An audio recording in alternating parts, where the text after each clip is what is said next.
Bonjour, dans cette vidéo, on va apprendre à écrire puis calculer l'expression d'un programme. Voici un exercice dans lequel on vous demande, pour chacun des programmes de calcul, le programme 1 et le programme 2, d'écrire, tout d'abord, écrire simplement une expression qui permet de calculer le nombre obtenu lorsqu'on choisit 8 comme nombre de départ, puisqu'ici on vous dit choisir un nombre, ce sera 8. Dans le programme de choisir un nombre, ce sera également 8. Dans la deuxième question, vous voyez, petit b, on vous demande calculer ces expressions. Donc déjà, première chose, faites bien attention. Vous écrivez les expressions des deux programmes dans la question A et vous les calculez, ces expressions, dans la question B. Alors, je vais m'occuper déjà du programme 1. Je vais le détailler, l'analyser pour que vous compreniez bien ce qu'on vous demande. Ce programme est réalisé en 3 étapes. Première étape, choisir un nombre. Alors, en général, dans l'énoncé, on choisit pour vous. Ici, en l'occurrence, on a choisi 8. Donc, choisir un nombre, c'est fait, ce sera 8. Vous n'avez pas le choix ici. Multiplier par 0,4, cela signifie multiplier par 0,4 l'étape précédente, c'est-à-dire le nombre choisi, qui est 8. Je vais donc faire 8 fois 0,4. Et la dernière étape, ajouter 2,9. Quand on dit ajouter 2,9, c'est à ce que j'ai obtenu avant, c'est-à-dire à ma précédente étape, lorsque j'avais fait 8 fois 0,4. Donc pour la question A, programme numéro 1, choisir un nombre, je vous ai dit, c'est le 8. Je peux donc écrire 8. Ensuite, multiplier par 0,4. Donc je multiplie par 0,4 l'étape précédente, c'est-à-dire 8, le nombre choisi. Donc je vais avoir 8 fois 0,4. Ici, 8 et 4 sont des facteurs et 8 fois 0,4, c'est un produit. Je pourrais également écrire 0,4 fois 8. Peu importe, vous savez que dans une multiplication, l'ordre des facteurs n'a pas d'importance. Donc 8 fois 0,4 ou 0,4 fois 8. Dernière étape, ajouter 2,9.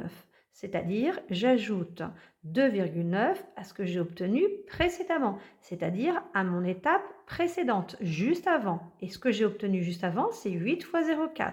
Donc j'ajoute 2,9 à 8 fois 0,4. Je réécris donc 8 fois 0,4 plus 2,9. J'obtiens donc l'expression 8 fois 0,4 plus 2,9 pour le programme P1. Nous avons vu dans la vidéo précédente que les multiplications sont prioritaires sur les additions. Donc ici, nous n'avons pas besoin de mettre une parenthèse autour de 8 fois 0,4. La multiplication se fait forcément en premier. À présent, pour le programme numéro 2, choisir un nombre, je ne peux pas le choisir, il est donné dans l'énoncé, c'est 8. Je vais donc écrire 8. Deuxième étape, soustraire 7,4. Soustraire, c'est faire une soustraction, c'est-à-dire que je vais obtenir une différence. Je vais faire le nombre obtenu à l'étape précédente, 8, moins 7,4. Et en dernier, à la troisième étape, je vais multiplier par 0,9. Et ce que je dois multiplier par 0,9, c'est l'étape précédente, c'est-à-dire ce que j'ai obtenu juste avant, 8 moins 7,4. C'est cette différence-là, le nombre obtenu grâce à cette soustraction, que je vais multiplier par 0,9. Je peux donc écrire 8 moins 7,4 multiplié par 0,9.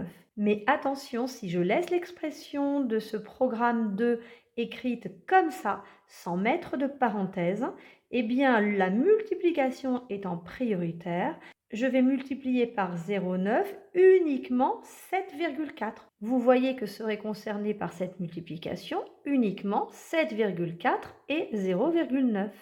Or, dans le programme, je dois multiplier par 0,9 toute l'étape précédente, c'est-à-dire 8 moins 7,4. Je dois donc d'abord effectuer la soustraction 8 moins 7,4. D'ailleurs, c'est mon étape numéro 2. Donc il faut que je fasse avant la 3. avant de multiplier par 0,9. Et pour montrer qu'on doit d'abord calculer la différence 8 moins 7,4, eh bien il me suffit d'écrire des parenthèses. Donc je mets une parenthèse ici, et ainsi je suis obligée d'effectuer d'abord cette soustraction, 8 moins 7,4, et c'est cette différence obtenue que je multiplierai par 0,9. Donc vous voyez bien que dans le programme numéro 1, pas besoin de parenthèses, mais dans le programme numéro 2, il est nécessaire et même obligatoire d'écrire les parenthèses. Sinon, j'obtiendrai un résultat faux. Donc dans cette première question, on vous demandait simplement d'écrire une expression pour chacun des programmes. Donc l'expression pour le programme numéro 1 est celle-ci, 8 fois 0,4 plus 2,9. Et pour le programme numéro 2, j'obtiens, entre parenthèses, 8 moins 7,4, le tout multiplié par 0,9. Dans la deuxième question, on nous demande de calculer ces expressions.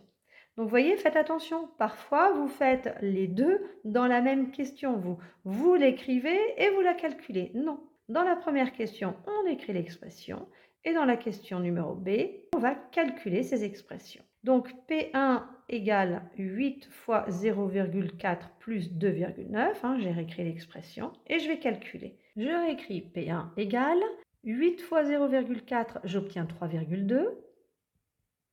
Je réécris plus 2,9. Et ensuite, je calcule la somme de 3,2 et de 2,9. Et j'obtiens 6,1. Voilà, là, j'ai calculé l'expression obtenue précédemment. Pour le programme numéro 2, même chose, je réécris ce que j'ai obtenu précédemment dans la question numéro A. Et donc, pour la question numéro B, je vais calculer cette expression. Je réécris P2 égale, et je commence par l'opération entre parenthèses. Donc 8 moins 7,4. J'obtiens 0,6. Et je réécris multiplié par 0,9. Donc en dernier, j'effectue cette multiplication et je vais obtenir le produit de 0,6 par 0,9, c'est-à-dire 0,54. C'est le résultat de mon expression. J'espère que vous avez bien compris. Tout d'abord, on lit bien l'énoncé, on fait attention à ne pas mélanger les deux questions. Dans la première question, on vous demande d'écrire l'expression, ce que j'ai fait ici. Avec P1 et P2, ce sont des expressions, c'est-à-dire une succession d'opérations. Et vous faites également attention à bien respecter les étapes, c'est-à-dire que les étapes, elles sont faites les unes après les autres. Lorsqu'on vous demande ici d'ajouter 2,9, c'est d'ajouter 2,9 à tout ce qui a été fait jusqu'avant. Et quand on vous demande de multiplier par 0,9, c'est multiplier tout ce qui a été fait précédemment, c'est-à-dire l'étape juste avant, qui consistait à soustraire 7,4. C'est donc la raison pour laquelle il faut parfois utiliser des parenthèses comme ici.